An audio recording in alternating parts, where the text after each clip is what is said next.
নিষিদ্ধ ঘোষিত সংগঠন ছাত্রলীগ ধানমন্ডিতে বিক্ষোভ মিছিল করেছে।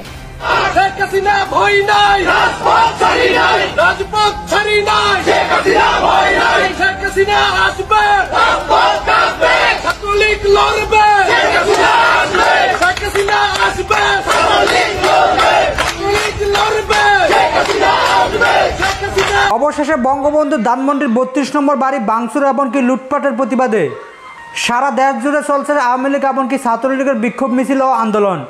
সাথে ইউনূস সরকারের কুৎসপত্রিকা পুড়িয়ে আন্দোলনকে আরও মজবুত করছে ছাত্রলীগ। তাহলে কি ছোট হয়ে যাচ্ছে ইউনূস সরকারের জীবন? ডক্টর ইউনূসের অপারেশন ডেভিড ডোনাল্ড যেন পাত্তেই পাচ্ছে না ছাত্রলীগের কাছে। প্রিয় দর্শক, এই অপরাজিত ছাত্রলীগকে কীভাবে সামাল দিবে ডক্টর ইউনূস? যেভাবে ছাত্রলীগ বিশাল সংখ্যক লোক নিয়ে মাঠে নেমেছে, ধারণা করা যাচ্ছে আওয়ামী লীগের বিজয় খুব শীঘ্রই।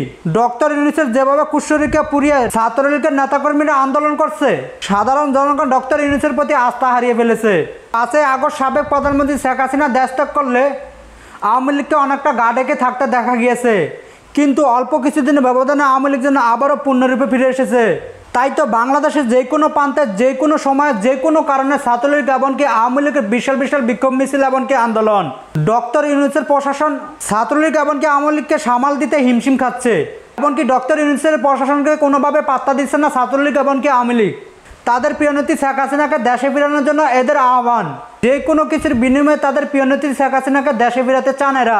প্রিয় দর্শক, ছাত্রলীগ এমনকি আওয়ামী লীগ কি পারবে তাদের প্রিয়নেত্রী শেখ হাসিনাকে আবারও দেশে ফেরাতে? আপনার মূল্যবান মতামত আমাদের ভিডিওর নিচে থাকা কমেন্টস বক্সে জানাবেন।